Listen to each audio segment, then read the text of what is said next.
Good evening everyone, welcome back to our channel. Today we will discuss about quadrupole interaction. अब देखिए क्वाड्रपोल interaction जो है बहुत ही important topic है मॉसबॉर स्पेक्ट्रोस्कोपी का, और हमारी जो यूनिट चल रही है वो है मॉसबॉर स्पेक्ट्रोस्कोपी। मॉसबॉर स्पेक्ट्रोस्कोपी में मैं ऑलमोस्ट सारे टॉपिक्स को कवर करा चुकी हूँ। जो हमारा टॉपिक चल रहा है वो है पैरामीटर ऑफ मॉसबॉर स्पेक्ट्रोस्कोपी। अब आपको पता है, अगर आपने प्रीवियस वीडियोस देखे हैं तो, कि मॉसबॉर स्पेक्ट्रोस्कोपी के कितने पैरामीटर्स थे? 3 पैरामीटर्स हैं। पहला था उसमें आइसोमर शिफ्ट या फिर केमिकल शिफ्ट, दूसरा था उसमें क्वाड्रपोल इंटरेक्शन, और तीसरा पैरामीटर था उसमें मैग्नेटिक इंटरेक्शन। अब देखिए, पहला जो हमारा था आइसोमर शिफ्ट और केमिकल शिफ्ट, उसको मैं आपके साथ डिस्कस कर चुकी हूँ, उस पर ऑलरेडी वीडियो अपलोड है। और जो तीसरा वाला था मैग्नेटिक इंटरेक्शन, उसको भी मैं आपके साथ एक्सप्लेन कर चुकी हूँ, उसकी भी वीडियो अपलोड है। अब जो हमारा लास्ट पैरामीटर रह गया है जो कि है क्वाड्रपोल इंटरेक्शन, उसको मैं आज आपको एक्सप्लेन करूँगी कि क्वाड्रपोल इंटरेक्शन क्या होता है। तो आई होप कि वीडियो आपको अच्छी लगेगी और आपको कॉन्सेप्ट समझ में आएगा। चलिए स्टार्ट करते हैं। तो देखिए क्वाड्रपोल इंटरेक्शन क्या होता है। अगर हम क्वाड्रपोल इंटरेक्शन कह रहे हैं या फिर हम क्वाड्रपोल स्प्लिटिंग कह रहे हैं, तो होता क्या है इसमें। तो देखिए, अगर हम क्वाड्रपोल स्प्लिटिंग को डिफाइन करें तो हम ऐसे डिफाइन कर सकते हैं कि ये जो क्वाड्रपोल स्प्लिटिंग है ये कब जनरेट होती है, कब कॉज्ड होती है? तब जब कोई न्यूक्लियाई अपने सराउंडिंग इलेक्ट्रिक फील्ड ग्रेडियंट के साथ इंटरेक्ट करता है। यानी मैंने क्या बोला कि अगर कोई न्यूक्लियाई, जैसे हम हमेशा से न्यूक्लियाई का एग्जांपल लेके ही आपके साथ डिस्कस कर रहे हैं, हमारा ये न्यूक्लियाई है। अब ये जो न्यूक्लियाई है, अगर ये न्यूक्लियाई अपने सराउंडिंग में प्रेजेंट, अपने surrounding electric field gradient EFG, इसको क्या बोलते हैं? Electric field gradient. अगर ये न्यूक्लियाई इसके साथ इंटरेक्ट करता है इलेक्ट्रिक फील्ड ग्रेडियंट के साथ, तब वहाँ पर जो स्प्लिटिंग कॉज्ड होती है, जो स्प्लिटिंग जनरेट होती है, वो होती है क्वाड्रपोल इंटरेक्शन। बहुत सिंपल सी चीज़ है कि क्वाड्रपोल स्प्लिटिंग कब जनरेट होती है या फिर क्या होती है। तो जब कोई न्यूक्लियाई EFG के साथ इंटरेक्ट करेगा, देन वहाँ पे क्वाड्रपोल इंटरेक्शन कॉज होती है, क्वाड्रपोल स्प्लिटिंग होती है। अभी क्वाड्रपोल स्प्लिटिंग क्या होती है? क्वाड्रपोल, देखिए स्प्लिटिंग को हमने पढ़ा है, क्या होता है स्प्लिटिंग में, कि यहाँ पर हम पढ़ेंगे कि जो हमारे डीजेनरेटेड लेवल्स है वो फर्दर स्प्लिट हो जाएंगे। लेकिन ये जो कॉन्सेप्ट है जिसके अंदर डीजेनरेट लेवल्स फर्दर स्प्लिट होंगे, इस कॉन्सेप्ट में हम उनको बोलते हैं कि वहाँ पे क्वाड्रपोल स्प्लिटिंग हुई है। अब क्यों हुई है, कैसे हुई है, वो हम समझेंगे आगे। अभी फिलहाल के लिए हम इसकी डेफिनेशन पे चलते हैं। अब देखिए, यहाँ पर डेफिनेशन की अगर हम बात करें तो वही है जो मैंने अभी आपको एक्सप्लेन की थी कि quadrupole splitting is defined as the splitting caused by the interaction of nuclei and surrounding electric field gradient. यहाँ पर ये सराउंडिंग है, तो वो क्या होता है, हमारा क्वाड्रपोल स्प्लिटिंग को कॉज करता है। ठीक है। अब देखिए, यहाँ पर एक कंडीशन होती है कि जो क्वाड्रपोल स्प्लिटिंग है वो एक कंडीशन में होती है। वो कंडीशन क्या होती है कि जो एनर्जी लेवल है उसकी जो वैल्यू है वो 1/2 से ज़्यादा होनी चाहिए। जैसे अगर आपको याद हो तो हमने जो पिछले कॉन्सेप्ट जैसे प्रिंसिपल ऑफ मॉसबॉर स्पेक्ट्रोस्कोपी है, या बहुत सारे टॉपिक्स जब हमने उठाए थे मॉसबॉर स्पेक्ट्रोस्कोपी से रिलेटेड, तो बहुत सारे टॉपिक्स में हमने इसके लेवल्स की बात की है। तो ये हमारा नीचे वाला 1/2 और ये 3/2 लेवल है। तो अगर हम क्वाड्रपोल स्प्लिटिंग की बात कर रहे हैं तो वो 1/2 लेवल को फर्दर स्प्लिट नहीं करेगी। तो ये किसकी कंडीशन है कि जिन लेवल्स की वैल्यू 1/2 से ज़्यादा होगी वही लेवल क्या होंगे, स्प्लिट होंगे। ये जो लेवल है इसमें स्प्लिटिंग नहीं होगी। तो ये क्या है, ये कंडीशन है क्वाड्रपोल स्प्लिटिंग की। देखिए, तो मैंने यहाँ पे कंडीशन इसकी नोट कर दी है। Quantum number for a energy level must be greater than I is greater than half. I क्या होता है? I होता है क्वांटम नंबर। तो आपको पता है कि जो मैंने यहाँ पे एनर्जी लेवल्स की जो वैल्यू मैंने आपको बताई है कि इसकी 1/2 है, इसकी 3/2, ये क्या है? ये I की वैल्यू है, ये इसके लिए I की वैल्यू है। ठीक है। मैग्नेटिक इंटरेक्शन जब मैंने आपको एक्सप्लेन किया था वहाँ पर मैंने आपको आई की वैल्यू रख करके किस तरीके से हम वहाँ पे नंबर ऑफ लेवल्स कितने मिलेंगे या नंबर ऑफ लाइंस कितनी मिलेंगी उसको कैलकुलेट कर सकते हैं। वो मैंने आपको मैग्नेटिक इंटरेक्शन में बताया था, जो कि मॉसबॉर स्पेक्ट्रोस्कोपी का थर्ड पैरामीटर है। अब देखिए यहाँ पर एक इम्पॉर्टेंट चीज़ ये है कि अगर हम इसके सिलेक्शन रूल की बात करें कि इसका जो सिलेक्शन रूल है क्वाड्रोपोल इंटरेक्शन का वो क्या होता है, तो क्वाड्रोपोल स्प्लिटिंग जो है उसका जो सिलेक्शन रूल होता है वो होता है सिलेक्शन रूल। उसकी वैल्यू होती है या तो 0 होगी या फिर +-1 होगी। अब हमें पता कैसे चलेगा, अब देखिए अगर वैल्यू हमारी +-1 आ रही है या फिर 0 आ रही है तो उस केस में जो हमारा ट्रांजिशन हो रहा है वो कैसा होगा, अलाउड होगा। मान लीजिए अगर उसकी वैल्यू 0 +-1 आके कुछ और आ रही है तो उस केस में जो ट्रांजिशन हो रहा है वो फॉरबिडन ट्रांजिशन होगा। अब इसको कैसे कैलकुलेट करते हैं, जैसे मान के चलिए हमारे पास एक एनर्जी लेवल ये है, एक आई की वैल्यू ये है हमारे पास 3/2, एक ये है 1/2। अब ये 3/2 वाला हमारा फर्दर स्प्लिट हो गया, ठीक है। अब जो आई वाला है वो तो हमारा स्प्लिट होगा नहीं। अब देखिए यहाँ से यहाँ तक का जो ट्रांजिशन है ये हो गया हमारा इनिशियल और ये हो गया हमारा फाइनल। तो हम क्या करेंगे, फाइनल माइनस इनिशियल, जो फाइनल की हमारी वैल्यू है, ये जो वैल्यू है फाइनल की उसमें से क्या करेंगे, फाइनल की जो वैल्यू है उसको माइनस कर देंगे, उसमें से माइनस कर देंगे इनिशियल की वैल्यू को। तो यहाँ पर जो वैल्यू मिलेगी वो हमें क्या मिलनी चाहिए, 0। अगर वो वैल्यू 0 हुई या +-1 हुई तो हमारा जो ट्रांजिशन है वो कैसा है, अलाउड ट्रांजिशन है। अदरवाइज जो हमारा ट्रांजिशन रहेगा वो कैसा रहेगा, फॉरबिडन ट्रांजिशन रहेगा। समझ में आ रहा है आपको मैं क्या एक्सप्लेन कर रही हूँ यहाँ पे।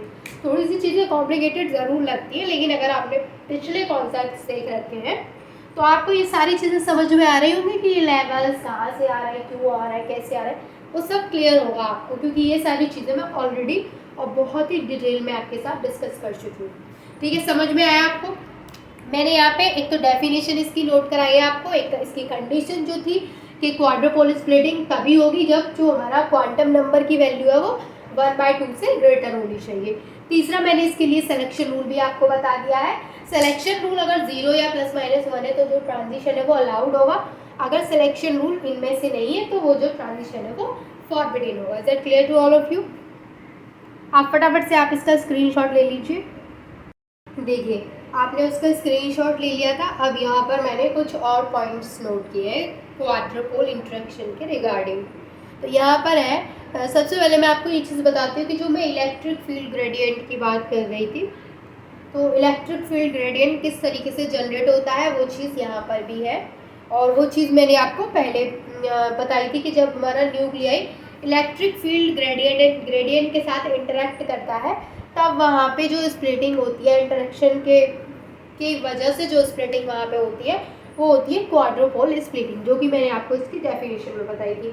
अब आपके दिमाग में वहाँ से एक क्वेश्चन आ रहा होगा कि इलेक्ट्रिक फील्ड ग्रेडियंट कैसे, कहाँ से और क्या होता है, तो वो हम इसमें क्लियर कर लेंगे कि इलेक्ट्रिक फील्ड ग्रेडियंट क्या होता है। तो देखो यहाँ पर है कि nuclei in the state with angular momentum quantum number I is greater than half have a non-spherical charge distribution। यानी यहाँ पे बोला जा रहा है कि जो न्यूक्लियाई जो जिसके लिए जो क्वांटम नंबर की जो वैल्यू है वो I is greater than half है, यानी हाफ से ज़्यादा उसकी वैल्यू है, और वहाँ पे जो चार्ज का डिस्ट्रीब्यूशन होता है वो कैसा है, non spherical. This produce a nuclear quadrupole movement. अब ये जो है वहाँ पे जैसे उसकी वैल्यू आई की जो वैल्यू है वो हाफ से ज़्यादा है और नॉन स्फेरिकल चार्ज डिस्ट्रीब्यूशन है, तो ये क्या प्रोड्यूस करता है, ये एक न्यूक्लियर क्वाड्रोपोल मूवमेंट को वहाँ पे प्रोड्यूस करता है। In the presence of a symmetric electric field the EFG generated. यहाँ पे बोला जा रहा है कि जो सिमेट्रिक इलेक्ट्रिक फील्ड वहाँ पर है उसकी वजह से इलेक्ट्रिक फील्ड ग्रेडियंट जनरेट होता है। ये EFG मतलब इलेक्ट्रिक फील्ड ग्रेडियंट जनरेट होता है। तो इस इलेक्ट्रिक फील्ड जो यहाँ पे जो इलेक्ट्रिक फील्ड ग्रेडियंट जनरेट हो रहा है इस इलेक्ट्रिक फील्ड ग्रेडियंट के साथ में न्यूक्लियाई इंटरेक्ट करता है, जिसकी वजह से क्वाड्रुपोल स्प्लिटिंग होती है। ठीक है, तो यहाँ पे जब EFG जनरेट हो रहा है, it split the nuclear level और डीजनरेटेड लेवल। तो ये जो EFG यहाँ पे जनरेट हो रहा है, इसकी वजह से आपको पता है कि जो हमारे न्यूक्लियर लेवल है, या फिर हम बोले जो हमारे डीजनरेटेड लेवल है, वो क्या हो जाते हैं, फर्दर स्प्लिट हो जाते हैं। और इस स्प्लिटिंग को ही हम किस नाम से जानते हैं, क्वाड्रुपोल स्प्लिटिंग के नाम से जानते हैं। ठीक है, समझ में आया यहाँ तक। अब देखिए यहाँ पर एक इम्पॉर्टेंट पॉइंट क्या है, आप इसका स्क्रीनशॉट ले लीजिए। देखिए अब मैंने जो आपको इतनी चीज़ें बताई हैं, अब हम इसको थोड़ा सा एग्जाम्पल के थ्रू समझते हैं। मान के चलिए कि हमारा जो EFG है, इलेक्ट्रिक फील्ड ग्रेडियंट की वैल्यू 0 है। अगर इलेक्ट्रिक फील्ड ग्रेडियंट वहाँ पे 0 है तो वहाँ पे क्वाड्रुपोल स्प्लिटिंग भी क्या होगी, 0 होगी, यानी वहाँ पर हमें सिंगलेट स्पेक्ट्रा मिलेगा। अगर ये 0 है तो वहाँ पे क्वाड्रुपोल स्प्लिटिंग क्या मिलेगी, 0 मिलेगी, और वहाँ पे हमें सिंगलेट स्पेक्ट्रा मिलेगा। किस तरीके का मिलेगा सिंगलेट स्पेक्ट्रा, इस तरीके का, यानी कुछ उल्टे स्पेक्ट्रा यहाँ पे हमें देखने को मिलेंगे। जैसे जो पीक है वो नीचे की तरफ देखने को मिलेगी, जैसे हम बाकी के ग्राफ देखते हैं तो वहाँ पे जो पीक है वो ऊपर की तरफ देखने को मिलती है। यहाँ पे क्या है, ये हमें इस तरीके का स्पेक्ट्रा। अब इस साइड यहाँ पर ये जो एक्स एक्सिस है उस पर क्या है, स्पीड ऑफ सोर्स, और यहाँ पे इस साइड क्या है, इंटेंसिटी ऑफ गामा रे,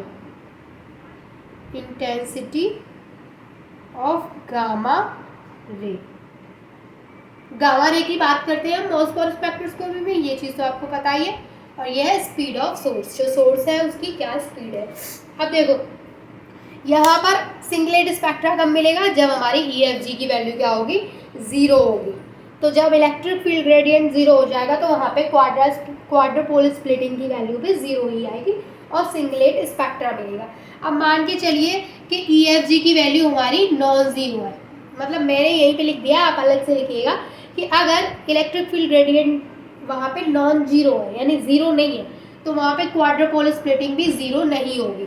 और जब क्वाड्रुपोल स्प्लिटिंग भी 0 नहीं होगी, इसका मतलब स्पेक्ट्रा सिंगलेट नहीं मिलेगा, वहाँ पे जो स्पेक्ट्रा मिलेगा वो कैसा मिलेगा, डबलेट मिलेगा, डबलेट स्पेक्ट्रा मिलेगा। अब ये जो डबलेट स्पेक्ट्रा है वो किसके केस में मिल रहा है, जब हमारा EFG 0 है और क्वाड्रुपोल स्प्लिटिंग की वैल्यू भी 0 है। तो यहाँ हम सेम रखेंगे, इंटेंसिटी ऑफ गामा रे, यहाँ पे स्पीड ऑफ सोर्स, लेकिन यहाँ पे जो स्पेक्ट्रा है वो कैसे मिलेंगे, डबलेट स्पेक्ट्रा मिलेंगे, इस तरीके से। ठीक है, समझ में आ गया आपको यहाँ तक। अब इसके बाद मैं आपको एक एग्जाम्पल के थ्रू समझाती हूँ कि किस तरीके से यहाँ पे जो 3/2 लेवल्स होते हैं वो स्प्लिट होते हैं और जो 1/2 लेवल्स होते हैं वो स्प्लिट नहीं होते हैं।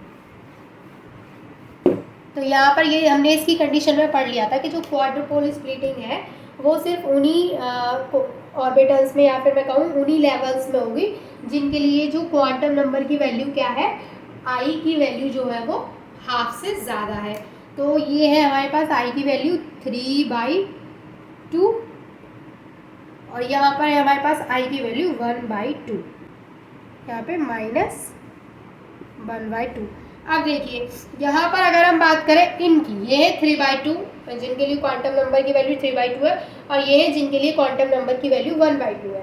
तो अगर हम इसकी बात करते हैं तो यहाँ पर क्या होगा, यहाँ पर इस तरीके से ये लेवल स्प्लिट हो जाएंगे, ±3/2 और ये ±1/2। लेकिन अगर हम बात करें इनकी अगर हम बात करते हैं तो यहाँ पे ये स्प्लिट नहीं होती।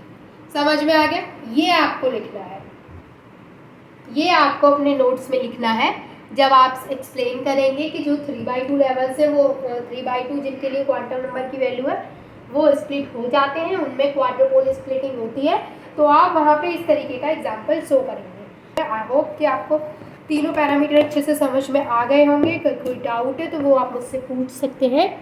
and thank you so much for watching this video.